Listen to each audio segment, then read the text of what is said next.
오비스 요한서신 제7강 오신 여러분 진심으로 환영하고, 그동안 여러 학습과 그리고 숙제 가운데 이제 7강 그리고 8강 끝나면은 이제 우리 기다리는 게 있습니다. 그것이 우리의 시험이죠. 그래서 시험에 91번의 질문들이 있는데 너무나 잘 만들었고, 그리고 여러분 그 공부하는 과정 가운데서 오늘 배우는 답이 많이 남아 있습니다.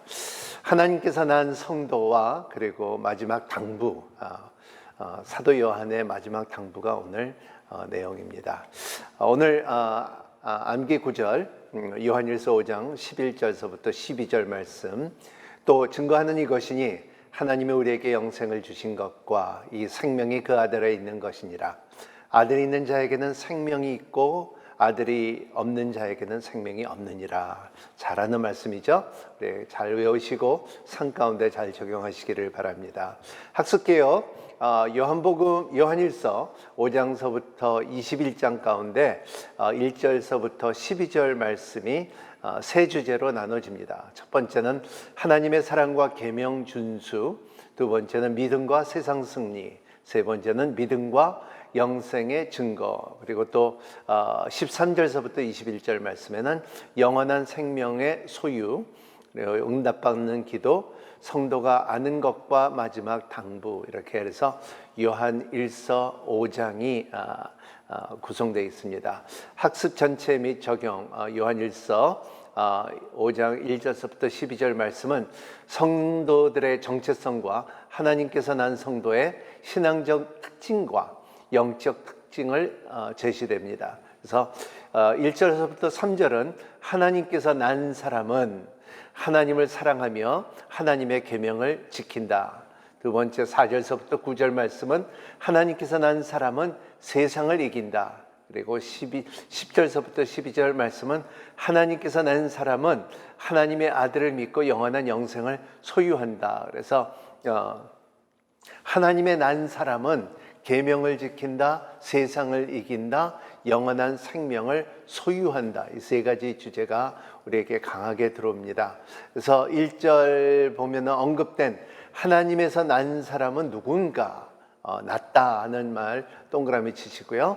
그래서 누구든지 예수가 그리스도이심을 믿는 사람은 하나님께서 난 사람입니다. 나신 이를 사랑하는 사람은 누구나 그분에게 나신 분을 사랑합니다. 하나님께서 낫다, 그래서 겟나오라는 뜻인데 이게 중요합니다. 낫다는 것이, 이렇게 낫다는 것은 해산하다, 그리고 영적으로 거듭난 자녀가 됨을 말하고 있어요. 그래서 이 부모님이 자식을 낳았을 때 자기가 난 부모는 그 애정의 사랑이 크고요. 그리고 또 책임감도 같이 따른다는 것을 우리가 자연적, 바이오적인 삶에 우리가 알고 있습니다. 하나님으로부터 난 사람, 의를 행하는 사람, 그리고 하나님의 사랑하는 사람, 그리스도의 이심을 믿음으로 고백하는 성도들은 하나님이 낳으신 영적 자녀라 그랬습니다. 인간 예수가 그리스도의 이심을 부인하여 거짓 가르침을 전파하던 이단에 대한 복음적인 반박입니다. 또 어떻게 보면 영어로 말하면 아폴로제틱스라고 말하는데, 또 헬라어는 아폴로히아, 내가 이것을 변명하는, 왜냐하면 영주주의들의 교훈 가운데 변호하는 내용도 많이 닮아있기 때문에 이 이단들은 하나님 앞에서 낫다는 말을 못 썼죠. 근데 이제 우리의 복음 안에서는 하나님 안에서 난 사람은 반드시 사랑을 하게끔 돼 있다는 이 말씀입니다. 질문, 여러분은 2000년 전 유대 청년 예수가 그리스도이심을 믿습니까? 그렇다 하면 어떻게 증명할 수 있습니까?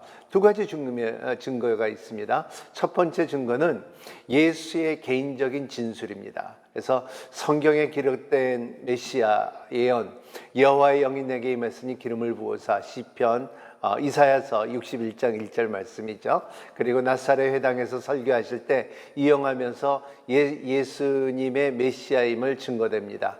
누가복음 4장 18절서부터 19절. 그래서 하나님께서 그리스도의 하나님의 영이 나에게 임하으니 anointed 하는 말이죠. 이러한 메시아를 갖다 말하는 선포가 누가복음 4장 18절에 있습니다. 가난한 자와 눌린 자와 갇힌 자들을 위해서 하나님의 해가 하나님의 나라가 임하느니라 이런 말씀이 있잖아요. 둘째, 공개된 객관적인 증거입니다. 세례요한으로부터 요단강 세례를 받을 때에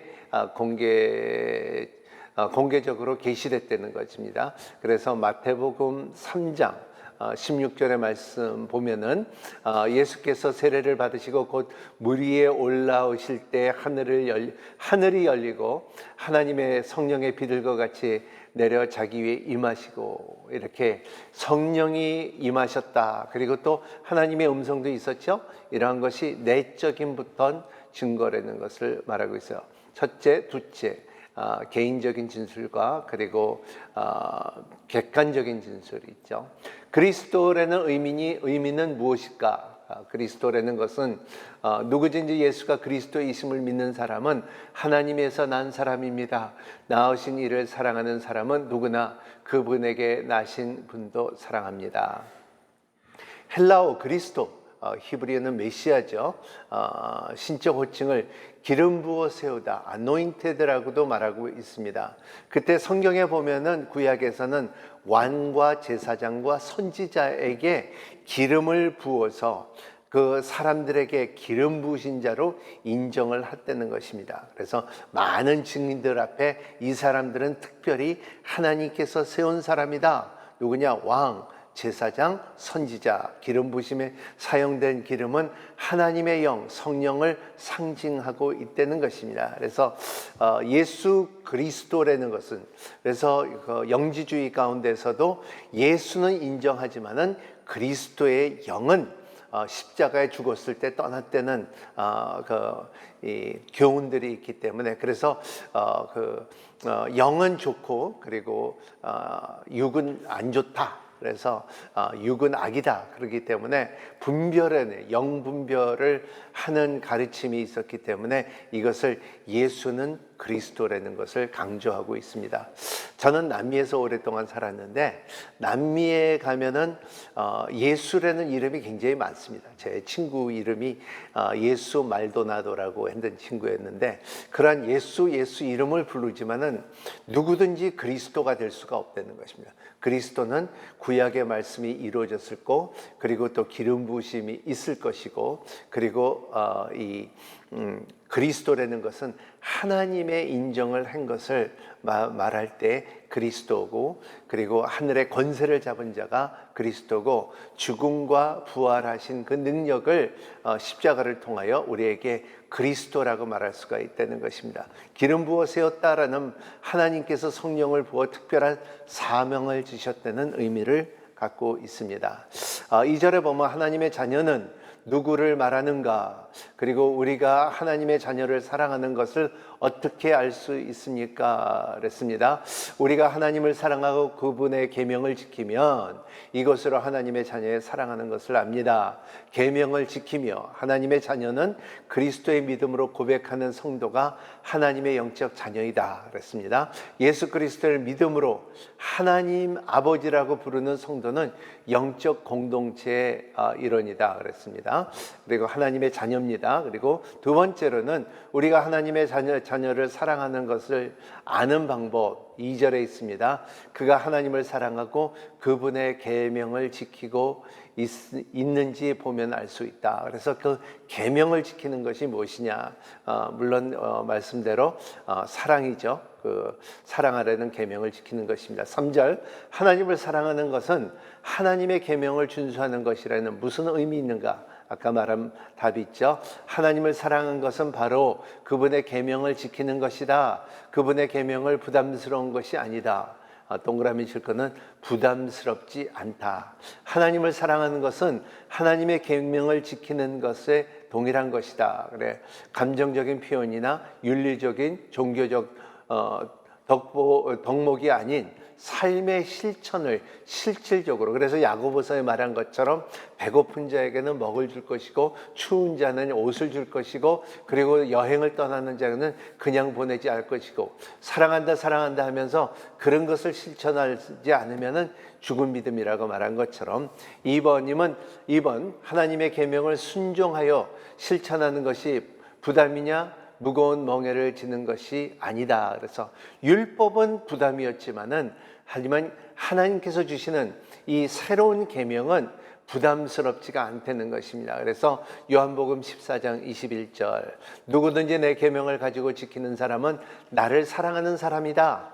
나를 사랑하는 사람은 내 아버지 사랑을 받을 것이고 나 또한 그 사람을 사랑하고 그 사랑 안에서 나를 나타낼 것이다. 그래서 사랑하는 사람들을 보면은 예수 그리스도의 사랑을, 아버지의 사랑을 계속 받고 있습니다. 그래서 사랑은 주면 줄수록 그 아버지의 사랑이 예수님의 사랑이 우리 삶 가운데 채워진다는 것을 믿고 생활하는 여러분이 되시기를 바랍니다. 그럼 성도가 사랑해야 할 대상은 세상 사람, 불신자 또는 원수 등 아닌 하나님의 다른 자녀로서 지칭하고 있는 이유가 무엇입니까? 사랑은 멀리 있는 사람이 아닌 가까운 사람서부터 이루어진다는 것입니다. 여러분의 가족 그리고 교회를 말하고 있어요. 가족을 사랑해 주시기를 바랍니다. 교회를 사랑해 주시는 여러분이 되시기를 바랍니다. 대부분 사람 내적 치유를 공부해 보면은 상처는 가까운 사람에게 더 많다는 것을 하지만은 그리스도의 사랑은 그렇지 않다는 것입니다. 가까이 있는 사람도 사랑하지 못하면서 세상 이웃과 원수를 사랑한다는 것은 어불성실하다는 것입니다. 그래서 예수님의 명령하신 새 계명의 1차적인 대상도 12제자에서부터 시작했다는 것을 성경을 통하여 우리가 알 수가 있습니다. 자, 5번째 질문, 4절의 성도가 세상을 이길 수 있는 근원적인 힘은 어디서 나오는가? 그럼 무엇을 믿는 믿음인가? 5절에 있죠. 그래서 보면은 하나님께서 난 사람은 누구나 세상을 이긴다. 그래서 세상을 이긴 이김은 이것이니 바로 우리의 믿음이다. 세상을 이긴 사람은 누굽니까? 예수께서 하나님의 아들이심을 믿는 사람이 아닙니까? 있습니다. 첫 번째, 하나님께서 난 성도의 특징은 두 번째 특징은 세상을 이긴다는 말에 동그라미 치시기를 바랍니다. 악한 세상을 향한 성도는 완벽한 승리를 암시합니다. 그래서 이긴다는 것은 니케오라는 뜻이죠. 지난주에도 제가 말씀드린 것처럼 요새 운동화, 나이키 운동화를 굉장히 많이 쓰는데 그 나이키 운동화는 이 승리자라는 뜻입니다. 그래서 승리한 사람, 니케오라는 것입니다. 성경에 34번이나 나오는데 단순한 승리 상태가 아니라 계속적으로 극복하고 정복하고 이기고 있다는 것을 말하고 있습니다. 너희는 믿음을 굳세게 하여 그를 대적하라. 이는 세상에 있는 너희 형제들도 또 동일한 고난을 당하는 줄 아느니라. 베드로전서 5장 9절. 우리가 고난이 있다 할지라도 세상은 이미 졌고 우리는 이겼다는 것을 항상 니케오, 우리는 승리자라는 것을 명심하는 여러분이 되시기를 바랍니다. 하나님께서 난 사람은 누구나 세상을 이긴다. 세상을 이긴 이김이 무엇이냐? 바로 우리의 믿음이라는 것입니다. 세상을 이기게 하는 힘이 어디서 오냐? 믿음이죠. 그래서 세상을 이긴 사람은 누굽니까? 예수께서 하나님의 이 아들이심을 믿는 사람입니까? 아닙니까? 그렇죠? 세상을 이기는 근원적인 힘은 어디서 오는가? 믿음의 승리, 근원이신 능력의 힘입니다. 세상을 정복하고 통치하는 예수 그리스도 하나님의 아들 되심을 믿는다. 왜냐하면 하나님의 아는 아들 예수 그리스도가 세상을 이미 이겼기 때문에 먼저 예수 그리스도가 승리의 깃발을 띄었기 때문에 우리가 그를 믿을 때에 우리에게 승리의 그리고 믿음의 힘이 생긴다는 것입니다. 이렇게 보면은 운동하는 사람들은 계속 운동을 하고 자기 몸을 키워서 그리고 근육을 만들듯이 우리는 믿음 믿음의 근육이 있을 때에 세상을 이기고 넉넉히 이길 수 있는 힘이 생긴다는 것입니다. 여러분의 믿음의 근육을 키우는 여러분이 되시기를 바랍니다. 담대하라, 이 세상을 이미 이겼다 하는 거, 요한복음 16장 33절 말씀은 내가 이미 이겼다. 이 주님께서 십자가에 돌아가심으로 인하여 그리고 부활하심으로 인하여 그 죽음의 권세를 이겼다. 그래서 누구든지 나를 믿는 자마다 멸망치 않고 영생을 얻을 것이라는 약속이 저와 여러분에 있는 것을, 이미 이루어진 것을 믿는 여러분이 되시기를 바랍니다. 여러분에게 세상은 어떤 것인가 질문입니다. 세 번째 질문은 성도에게 세상을 본질적으로 출세하고 성공하는 것은 아니다. 또 세상은 마지못해 사는 것이 아니며 이리저리 끌려다니는 것도 아니다. 그래서 세상의 개념을, 세상의 뜻을 여러분들이 잘 분별할 수 있으면은 세상은 근본적으로 하나님이 거부하는 악으로 가득 찬 것이다 그랬어요. 세상을 암만 아름답다 그래도 어디를 가나 악은 있습니다. 그러므로 세상은 성도들에게 반드시 이기는 것이 되어야 됩니다. 그래서 세상을 사랑하지 말라. 그래서 육체의 정욕, 그리고 안목의 정욕, 이상의 자랑, 이런 것은 다 세상 것이니까 이것을 세상에 미련을 두지 않는 저와 여러분이 되시기를 바랍니다. 6절, 8절 예수 그리스도를 증언하는 세 가지는 무엇입니까? 물과 피, 무엇을 의미하고 있습니까? 세 가지죠. 그분은 물과 피로 오신 분 곧 그리스도입니다. 그분은 물로만 오신 것이 아니라 물과 피로 오셨습니다. 이것은 증거하시는 이는 성령이십니다. 성령의 진리십니다.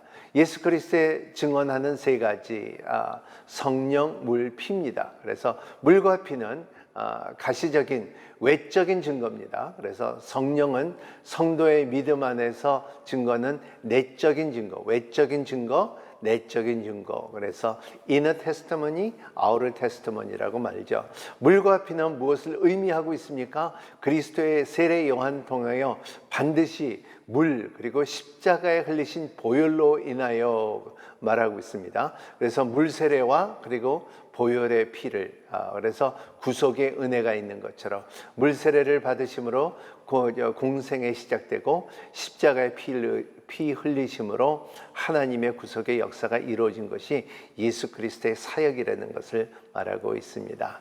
10절, 11절 성령님을 통해 주시는 하나님의 증거는 무엇이냐? 무엇입니까? 물어볼 때 누구든지 하나님의 아들을 믿는 사람은 자기 안에 증거를 갖고 있습니다. 그 증거는 바로 이것입니다. 곧 하나님께서 우리에게 영원한 생명을 주셨다는 것과 이 생명이 하나님의 아들 안에 있다는 것입니다.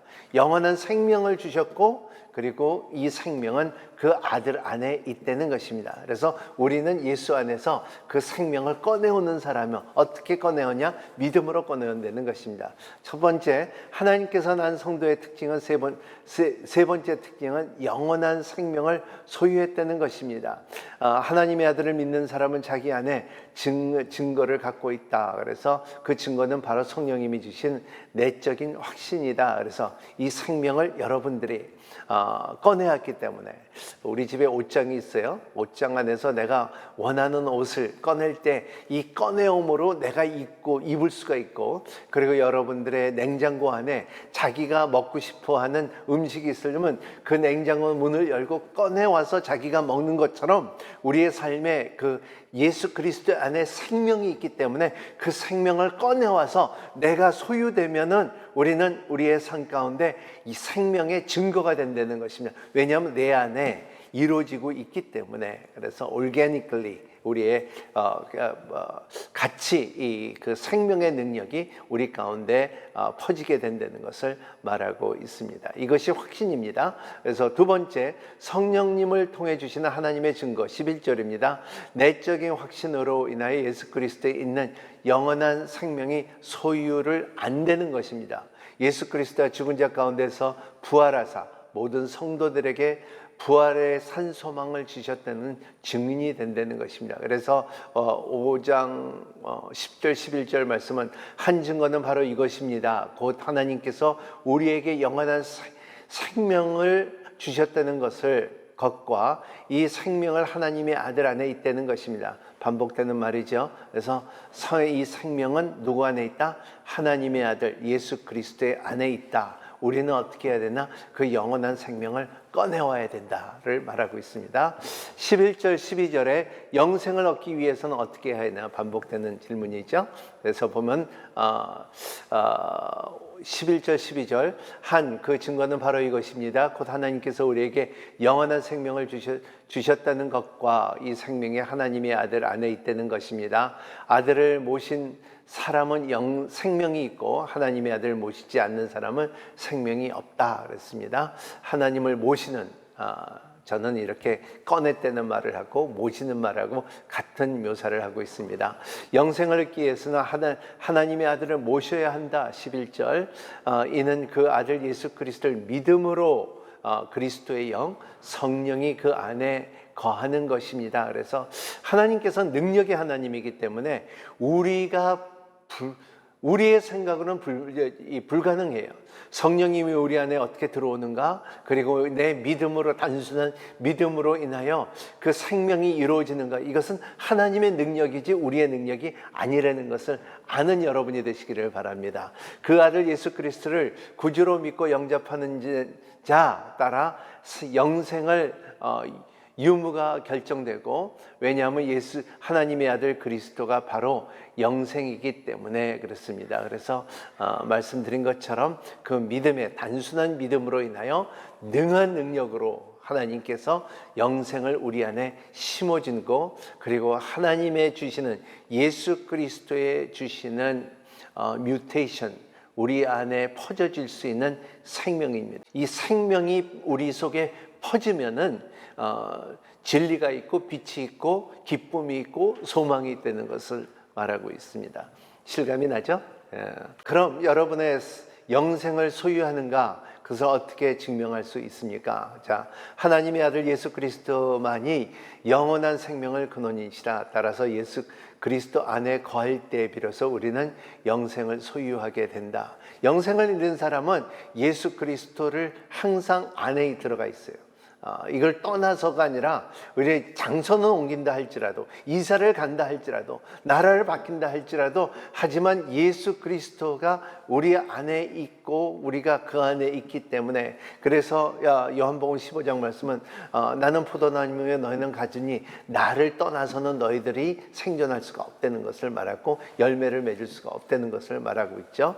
이 진리는 일깨워주는 증거는 바로 그리스도의 십자가와 우리 안에 내주하는 성령님입니다. 그래서 우리의 십자가를 통하여 우리의 세상을 이길 수 있는 길을 열어줬고, 어떠한 죄가 있다 할지라도 우리가 자복하면은 그는 미쁘시기 때문에 우리의 죄를 사하여 주시는 십자가의 능력, 또 그리고 성령께서 우리 내주하시는 그 능력으로 인하여 우리의 삶에 생명이 있음으로 인하여 진리를 계속 따라갈 수가 있게끔, 그리고 진리 안에서 우리를 붙들고 있는 것을 믿는 여러분이 되시기를 바랍니다. 얼마나 멋있어요. 아름답고 놀라운 방법이죠. 12절에 보면 말하는 생명은 무엇을 의미하는가? 제가 참 좋아하는 조의 생명이죠. 그래서 아들을 모신 사람은 생명이 있고 그 아들을 모시지 않는 사람은 생명이 없다. 그래서 12절에 이 생명은 무엇인가? 생명은 바로 예수 그리스도에 있음을 증거한 것이다 그랬습니다.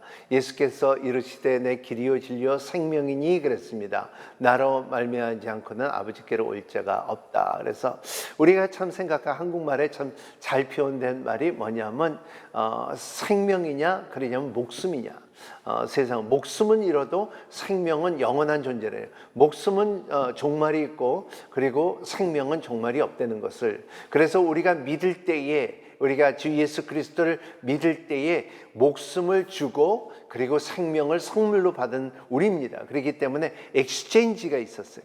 바꿔준 게 있어요. 목숨은 우리가 잘 살면은 90이요. 그러니까는 장수하면은 90이고 잘 살면 80이라 그런 것처럼, 우리가 이 세상에 끝날 때 목숨이 떠나져도 우리 안에 생명이 있기 때문에 그 생명으로 인하여 예수 그리스도로 말미암아 천국의 문을 뚫을 수가 있다는 것을 말하고 있습니다. 그래서 사도 요한은 편지 서두에 이 글을 생명의 말씀을 관한 것이라고 강조하고 있습니다. 그래서 생명의 말씀에 대하여 이렇게 말하고 있죠. 그래서 예수 그리스도가 생명입니다. 그랬습니다. 자, 잠시 후에 뵙겠습니다. 좀 쉬었다가 또 뵙겠습니다. 할렐루야.